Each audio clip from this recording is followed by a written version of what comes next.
16वां अध्याय यूहन्ना की सुसमाचार 33वां वचन। तुम्हें मुझ में शांति मिले, मैंने ये बातें तुमसे कही है। संसार में तुम्हें क्लेश होता है, परंतु तुम धाड़स बांधो, मैंने संसार को जीत लिया है। क्या कहा जी प्रभु यीशु ने? तुम्हें मुझ में शांति मिले, ये बातें तुमसे कही हैं। क्या कहा? देखिए, तुम्हें मुझ में शांति मिले, ये बात मैंने आपसे कही है। संसार में तुम्हें क्लेश होगा, परंतु तुम धाड़स बांधो, मैंने संसार को जीत लिया है। यीशु की बातों को सही से सुनेंगे तो, आपके दिल में थाम लो तो आपका पूरा जीवन बदल जाएगा। तुम्हें मुझ में शांति मिले। क्या मिलेगा? दौलत नहीं। दौलत का मतलब समाधान समझ रहे हो। दौलत वालों की तकलीफें तुम्हें क्या मालूम, अमीरों की कितनी तकलीफें हैं। समाधान, पीस, शांति। हमारे जीवन में समाधान को भंग करने वाली कई विषय आती रहती हैं। दुनिया में, भूलोक में जब आप जी रहे हो, सुबह से लेकर शाम तक कोई तो एक तकलीफ, कोई तो एक समस्या, कोई तो एक सिरदर्द, कुछ तो एक खींचता रहता है। कोई न कोई सताते रहता है, कोई न कोई उकसाते रहता है, कोई किसी को रुलाता है, कोई किसी को तकलीफ देते हैं, इसीलिए हमें भी तकलीफ होती है। इसे कैसे जीत सकते हैं? इसी कारण से हमारे देश में साधु जो है, हिमालय पर्वत पे जाकर कोई तकलीफ न दे, इसीलिए अकेले बैठने से समाधान आएगा, ऐसे सोच विचार, बीवी बच्चों के बगैर, घर के काम, रसोई के काम और किसी काम की जरूरत न रखते हुए ऐसे ही बैठे जाएं तो समाधान से रह सकते हैं, ऐसे सोचते थे। साधु सुंदर सिंह नामक भक्त हिमालय पर्वत पे सेवा किया उन्होंने। उन पर्वतों में जाते समय एक व्यक्ति अपने हाथ को सुखा रहा था। उस हाथ को परिचालन खून का बहाव न होने की वजह से सूख जा रहा था। उनके पास जाकर सुंदर सिंह जी ने, भाई क्यों अपने हाथ को सुखा रहे हो करके पूछा। यह हाथ बुरा है, इसे मैं शिक्षा दे रहा हूं, ऐसे कहा। भाई यह हाथ बुरा है, पांव बुरा है, आंखें बुरी है, जुबान बुरी है, ऐसा नहीं है। आपका हृदय खराब हो गया है, इसीलिए आपके सारे अवयव खराब हो गए हैं। अपना हृदय प्रभु यीशु को दीजिए। प्रभु यीशु आपके हृदय में हो तो आपको समाधान मिलेगा। आप सारे विषयों में ठीक रहेंगे, हर परिस्थितियों में सही रहेंगे। हिमालय पर्वतों में ही नहीं, आपके घर में रहने पर भी आप आनंदित रह सकते हैं। ऐसे कहने पर उनको गुस्सा आ गया था। ये देखिए, उस प्रभु यीशु के बारे में मेरे पास बात मत कीजिए, मुझे पता है मेरा भगवान मेरे लिए है, मुझे मत बताइए। ऐसा नहीं भाई, मैं जो कह रहा हूं सुनिए। हमारे शरीर में जो पाप है उसे निकालने के लिए प्रभु यीशु इस दुनिया में आए। उन्होंने अपना शरीर का त्याग किया। अगर आप प्रभु यीशु को मानेंगे तो आपको मुक्ति मिलेगी, आपको समाधान मिलेगा, आपको स्वर्ग मिलेगा। ऐसे बोलते समय देखो, मुझे गुस्सा आ रहा है, बोलिए मत कहा ना। वो नहीं है जी, देखो मुझे आ रहा है। वो नहीं है जी, देखो मुझे आ रहा है। वो नहीं है जी, ये लगाकर मार दिया दूसरे हाथ से। जिस हाथ से दूसरे हाथ को सुखा रहा था, उस हाथ से मारा, और वो भी जोर से मारते ही सुंदर सिंह जी ने गुस्सा किए बगैर चेहरा ठीक कर लिया। भाई साहब, वो हाथ बुरा है कहा था ना, फिर इस हाथ ने मारा, इस हाथ को भी सुखा दीजिए। दोनों हाथों को सुखा देगा तो उसको गुस्सा आने पर क्या करेगा? पैरों से लात मारेगा। अब पैरों को सुखा दो। क्यों जी? दुनिया में परीक्षा आए तो हाथ पैर इस्तेमाल करते हैं, मारकर, गाली देकर। एक बार एक कोढ़ी था, उसके हाथ घुटनों तक खा लिया था। हाथ नहीं था, पांव नहीं था, सिर्फ धड़ था। उस धड़ को गाड़ी में बिठाकर पत्नी धक्का देती थी, वो भी एक कोढ़ी थी, लेकिन बेचारी किसी तरह अपने पति को बिठाकर धक्का देते हुए जाती है। दोनों मिलकर भीख मांगते थे। अचानक से इस धड़ को, किसको? इस धड़ को। धड़ का मतलब कौन? वही पाव नहीं हाथ नहीं है ना। उसको गुस्सा आ गया पत्नी पर। गुस्सा कर करके उछल रहा था। हाथ नहीं है, पाव नहीं है, फिर भी गाली दे रहा था उसको। धक्का तो दे रही थी वो ऊपर से। हाथ पाव ठीक होने पर ही गुस्सा आता है ऐसा नहीं है। जब मन ठीक ना हो तभी गुस्सा आता है, वेदना होती है। कैसे? परेशान करने वालों के बीच में, बांध कर रखने वालों के बीच में, धोखा देने वालों के बीच में, अन्याय करने वालों के बीच में हम जीते समय समाधान के साथ जीना कैसे जिएं, इसे यीशु प्रभु ने सिखाया। संसार में तुम्हें क्लेश आएगा, लेकिन तुम धाड़स बांधो। मैंने संसार को जीता है। प्रभु यीशु सूली पर जाते समय कह रहा है, मेरी शांति मैं तुम्हें देकर जा रहा हूं, मेरी शांति को तुम्हें सौंप कर जा रहा हूं। संसार देता है वैसे नहीं, संसार की शांति नहीं, अपनी शांति मैं तुम्हें देकर जा रहा हूं। कई लोग शांति के लिए कहां कहां ढूंढते हैं, प्रभु यीशु के पास नहीं ढूंढते। कहां ढूंढते हैं? दुनिया में। एक दिन में पश्चिम गोदावरी में था, गांव में 12-1 बजे तक चलती हैं सभाएं। सभा समाप्त होने पर कभी भी वहां रुकता नहीं हूं, घर लौट जाता हूं। आधी रात होने पर भी बाइक लेकर चला जाता था। कितनी तकलीफ से मैं यीशु के लिए तकलीफ से जाया करता था। एक स्त्री हमारे गांव वाली थी, हमारी कलीसिया में नहीं आती थी, लेकिन हमारे कलीसिया के बगल में रहती थी। छोटे बच्चों को बगल में लेकर उस आधी रात को रास्ते पर चली आ रही थी। क्या बहन, इतनी आधी रात को कहां से आ रही हो पूछने पर, सेकंड शो को जाकर आ रही हूं। क्यों जी? आप कहते हो कि मीटिंग लेट हो गई। सेकंड शो कितने बजे खत्म होती है? 1 बजे या 2 बजे? हाँ क्या बहन, छोटे बच्चे को बगल में रखकर सेकंड शो के लिए क्यों गई आप? क्योंकि समाधान नहीं था, इसीलिए। कहां नहीं था? घर पर समाधान नहीं, इसीलिए सिनेमा हॉल चली गई। फिर वहां पर मिला क्या बहन समाधान? नहीं जी, वहां पर वो रो रही थी, उनको देखकर मैं रो रही थी, वो रोई थी, मैं रोई थी। उसका रोना मेरा रोना मिलकर दुनिया ही रोना हो गया। क्यों जी? गुस्सा है तो देखिए, सिगरेट का पूरा पैकेट एक साथ खाली कर देता है।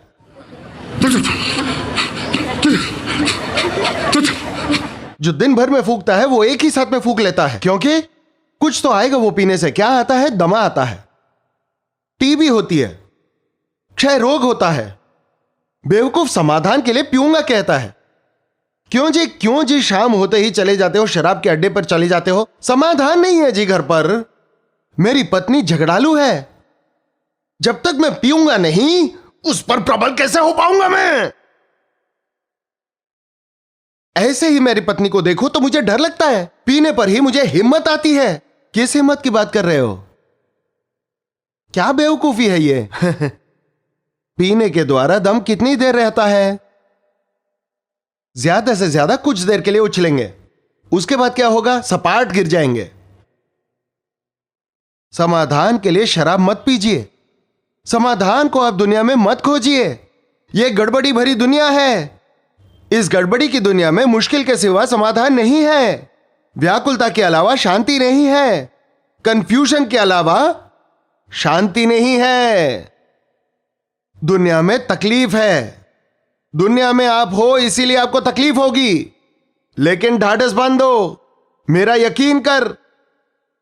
मुझे पता है कि संसार को कैसे जीतना है, मुझे पता है कि शैतान को कैसे जीतना है, मुझे पता है कि किस तरह से समाधान को ग्रहण करना है। मैं सिखाऊंगा। मैं दीन हूं और दीन मन वाला हूं। मेरे पास आओ, मेरे सलीब को उठाकर मुझसे सीखिए, कह रहे हैं प्रभु यीशु। समाधान चाहिए हो तो प्रभु यीशु के पास आना है। आप कहते होंगे हम में तो शांति है, हम अच्छे हैं करके कुछ लोग कहते हैं। अच्छे से सोच लीजिए, सच में परखिए, सच में शांति है क्या? सच में समाधान है क्या? क्या आप सच में शांति से सो रहे हो?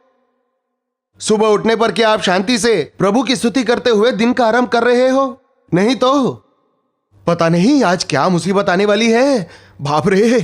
बाप रे, सुबह हो गई, पता नहीं आज क्या नई मुसीबत होगी। क्या कहेगी मेरी पत्नी का मन कैसा होगा? मेरे पति का मूड कैसा होगा, आज मेरा बेटा क्या करेगा, काम पे जाने पर मैनेजर क्या कहेगा। कोई तो तनाव है। शांति, मैं तुम्हें शांति दिए जाता हूं, संसार देने वाली शांति नहीं। संसार एक किस्म की नशा देती है, वो शांति नहीं होता। आपने किसी को देखा जिसे उंगलियों में दांत खुजली है? बड़ा अच्छा होता है वो खुजाते वक्त।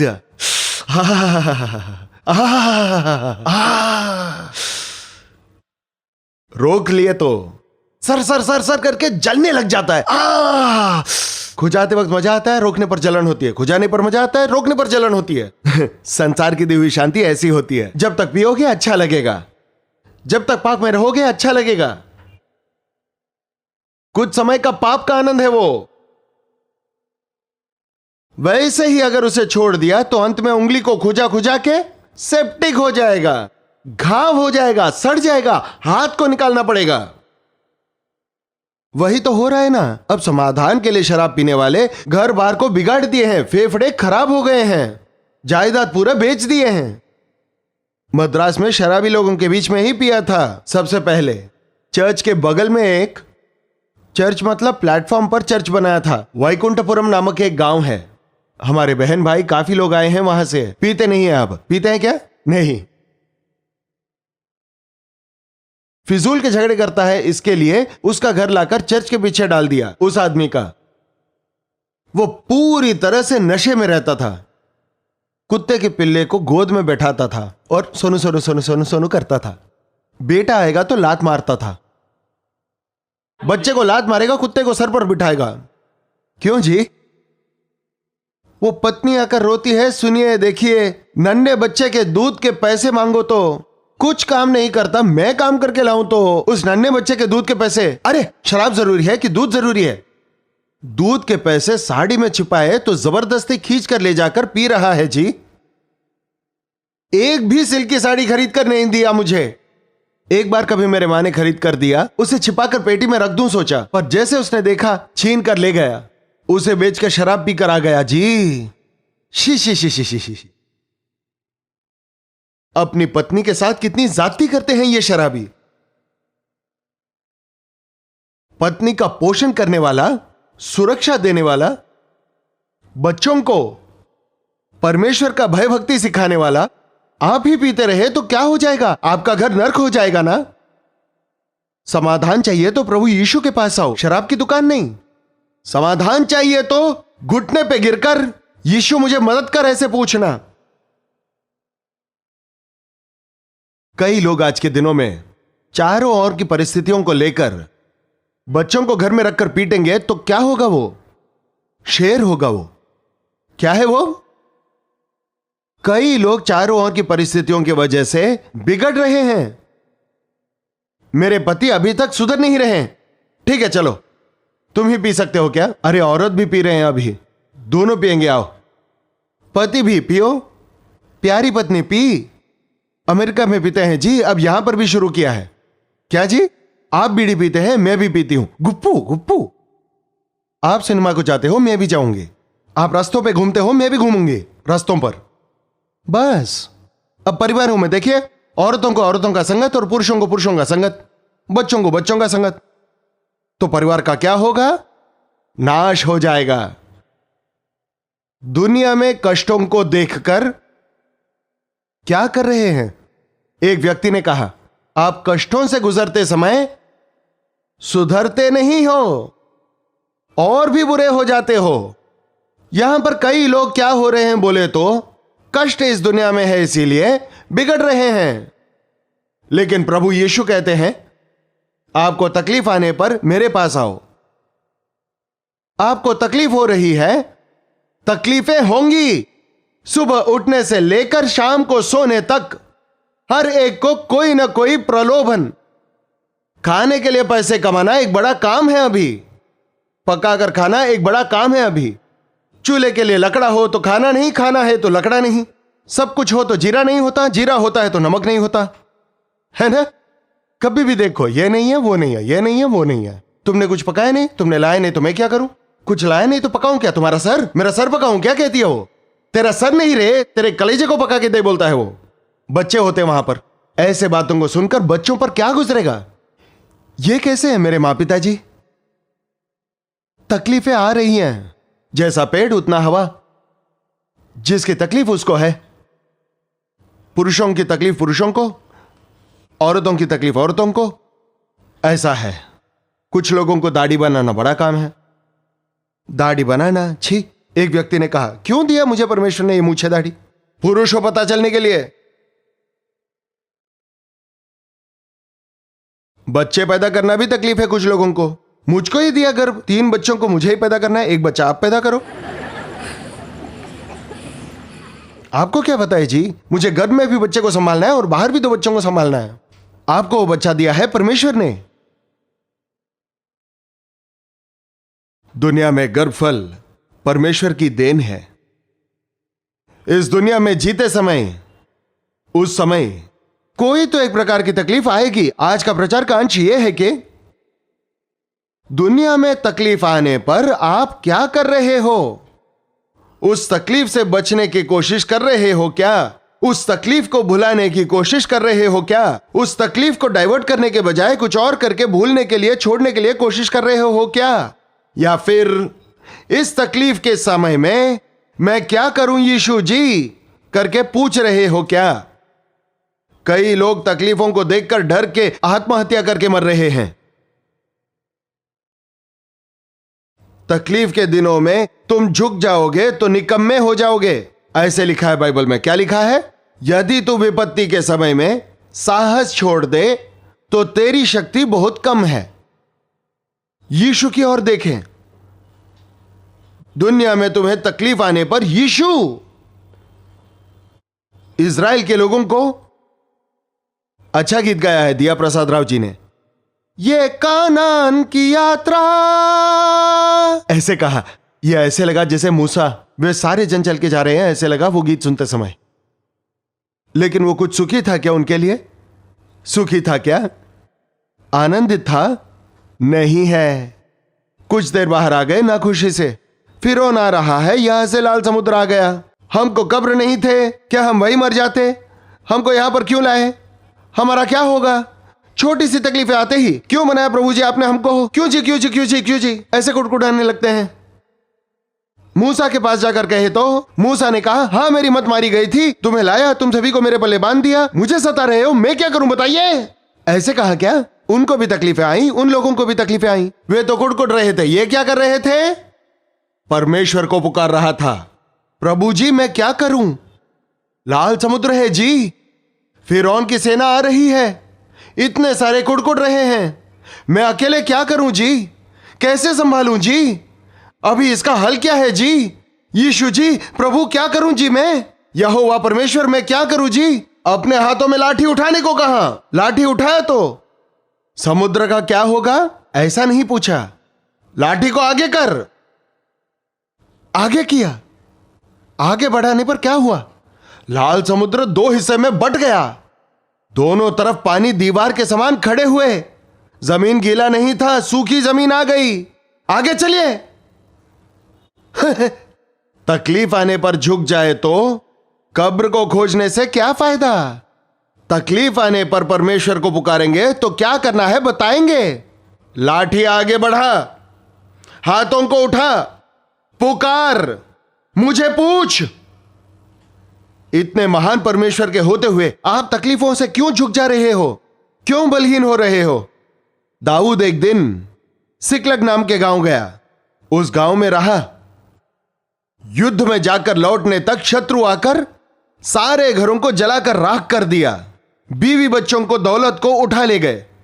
उनके साथ जो यहूदी 400 लोग थे लगभग, वे जमा होकर देखते ही आपकी बातें सुनकर युद्ध में आए करके हमारे घर तबाह हो गए हैं, मेरा घर टूट गया है, मेरी बीवी बच्चे चले गए, मेरा सब कुछ लुट गया है, तुम्हारी वजह से हमारी जिंदगी इस तरह से हो गई करके सभी दाऊद से प्रतिकार करने लगे। हमको क्यों आई ये तकलीफ? सहन नहीं कर पाए, सब कुछ कब्रिस्तान सा हो गया उनका घर बाहर। बीवी बच्चे जिंदा है या मर गए पता नहीं, धन दौलत है या नहीं पता नहीं। सहन न होने वाली तकलीफ, सहन न होने वाली तकलीफ। उस तकलीफ में रोए, सारे पुरुष रोए, जोर जोर से रोए, रोते रोते सब दाऊद पर गिर पड़े। तुम्हारी वजह से यह सब कुछ हुआ है, मार डालो मुझे भी मार डालो, खुद भी मर जाओ। ऐसे कहा क्या उसने? कहा क्या? दाऊद ने अपने परमेश्वर यहोवा के द्वारा क्या पाया? धैर्य को पाया। प्रभु जी मैं क्या करूं? क्यों इतनी तकलीफें भेजी आपने हमारे लिए? क्यों हमको इतना कष्ट आया है? क्यों इतनी तकलीफें आई हैं पिताजी? अब मैं क्या करूं? भगाओ, भगाओ अपने शत्रुओं को, भगाओ, तुझे मैं विजय दूंगा। भगाया तो भगा कर सभी शत्रुओं को गिराकर, शत्रुओं के हाथों में जो कुछ भी था, किसी की बीवी बच्चे चीजें कुछ भी नहीं गया, सब सुरक्षित था, सब कुछ पा लिया। उतना ही नहीं, उन शत्रुओं के लूट का धन भी मिल गया, और भी ज्यादा हो गया धन। तकलीफ आने पर रोइए मत। रोना है तो परमेश्वर की उपस्थिति में रोइए, पड़ोसी के पास जाकर मत रोइए, पति पर मत रोइए, पत्नी पर मत रोइए, बच्चों पर मत रोइए। तकलीफें आएंगी, सभी आपका सुनकर नमस्कार नमस्कार करेंगे। सोचे थे क्या? जाओ जी कहेंगे, आपका बेटा कहेगा, आपका अपना बेटा कहेगा, जाओ जाओ। क्या रे जा रे बेटा, क्या रे बेटा, मैं तेरा बाप हूं रे, तुझे पाल पोस कर बड़ा किया, फीस भरा तेरा, खाना खिलाया था मैंने तुझे, तो क्या हुआ? जा। क्या यीशु, मेरा बेटा जा बोल रहा है यीशु, मेरा बेटा ऐसा क्यों हो गया यीशु जी? मेरे बेटे का मन बदल यीशु, मेरे बेटे में दुष्टात्मा आई है। परमेश्वर के पास आकर पुकार, आपका बेटा आपके पास आकर माफी मांगेगा। कहते हैं कितनी सारी औरतें हैं भारत देश में, गुस्सा आए तो बस मुझे ये नहीं चाहिए, तुरंत रस्सी लेकर आत्महत्या कर लेते हैं, मुझे नहीं चाहिए। लेकिन कितने लोग, मैं आपके साथ नहीं जीना चाहती, तो मुझे नहीं चाहिए। वो नहीं आपकी समस्या का हल, वो नहीं आपकी समस्या का समाधान। प्रभु मेरी पत्नी ऐसे बर्ताव क्यों करती है? मेरा पति ऐसा क्यों बर्ताव करता है? मेरे परिवार को क्या तकलीफ आई है? मेरे परिवार को इसे सहन करने की शक्ति दे, इन मुसीबतों से बाहर निकलने का मार्ग दिखा, एक अद्भुत कार्य मेरे परिवार में कर। ऐसा आप पूछेंगे तो अद्भुत कार्य को देखेंगे, अद्भुत कार्य को देखेंगे। आजकल कई लोग तकलीफों में पाप की ओर भाग रहे हैं, तकलीफों में डूबकर बाहर नहीं आ पाकर अपने आप को नाश कर लेते हैं। प्रभु कह रहे हैं आपको संसार में तकलीफें होंगी, क्लेश आएगी, ढाढ़स बांधो, मैंने संसार को जीत लिया है, अपनी शांति मैं आपको दूंगा, मेरे समाधान को आपको दूंगा, मेरी सामर्थ्य को मैं तुम्हें दूंगा, संसार को जीतने की सामर्थ्य मैं तुम्हें दूंगा। कितने लोग आज क्लेश में खड़े रह पा रहे हैं? परीक्षा सहन करने वाला धन्य है। तकलीफ अगर ना हो तो फिर मानव जीवन को मतलब ही नहीं। यह दुनिया शैतान के अधिकार में है, संसार का अधिकारी शैतान। श्रापित हो गई पृथ्वी, शैतान के दुनिया में है। हारे हुए पाताल के स्वभाव को रखने वाले शरीर में हम हैं, इसीलिए हर रीति से शरीर में से ही परीक्षाएं आती हैं, खुलकर परीक्षा आती है, बाहर से भी परीक्षा आती है। यीशु मसीह का स्वीकार किए हुओं की महान आशा यह है कि आत्मिक सामर्थ्य को बांट सकें, इसीलिए परमेश्वर का आधार ले सकते हैं, इसीलिए पवित्र आत्मा की सामर्थ्य को पा सकते हैं, इसीलिए परीक्षा में जीत सकते हैं। कृपा करके सिरों को झुकाइए, प्रार्थना करेंगे। दोनों हाथों को ऊपर उठाकर मेरे ऊपर उतरा, मेरे दिल में आइए पिता, मेरी पीड़ा को देख, मेरे पति को देख पिता, मेरे परिवार को देख प्रभु, मेरी समस्या को देख प्रभु, मुझे कोई मदद नहीं, आप मेरे लिए हो तो बस आपकी आवाज मुझे दिलासा दे प्रभु, इस मुसीबत से मुझे समाधान दे प्रभु। ऐसा पूछे प्रभु को, अद्भुत कार्य होगा। पवित्र और प्रेमी परमेश्वर, बस एक बार हमको देखिए प्रभु, इस घड़ी में आपके और हाथों को फैलाए, अपने सारे बच्चों को देख, आपकी शांति हमें दीजिए, आपका समाधान हमें दीजिए, आपके कमाए हुए जीवन के फल दीजिए प्रभु। इस पापी दुनिया में हमको आपकी गवाही बनाकर खड़ा करें। इस जनसमूह के बीच यहूदा की तरह खड़ा कर पिता। सुसमाचार को हम जी कर दिखाएं। जीवित बाइबल के समान हमें बना पिता। आपके महिमा हेतु इस्तेमाल हो सके हमें पवित्र बना प्रभु जी। इस समय यहाँ उपस्थित खड़े हुए 3 दिनों के सभा में हाजिर हुए हर एक को आप दर्शन दीजिए पिता। कोई भी नरक में न जाने पाए पिता। हम सब स्वर्ग में होने चाहिए पिता। इस दुनिया में फिर से मिले या ना मिले तो भी हम सब आपके युगानुयुग पीढ़ी दर पीढ़ी राज करके दुल्हन रूपी कलीसिया का सदस्य बनकर रहने की मदद कीजिए पिता। प्रभु यीशु मसीह के नाम में मांगते हैं पिता। हमारे पिता परमेश्वर का प्रेम, पुत्र यीशु मसीह की कृपा, दिलासा देने वाले पवित्र आत्मा की सहभागिता यहां उपस्थित हम सभी के साथ अभी और सदा के लिए साथ बनी रहे। आमीन।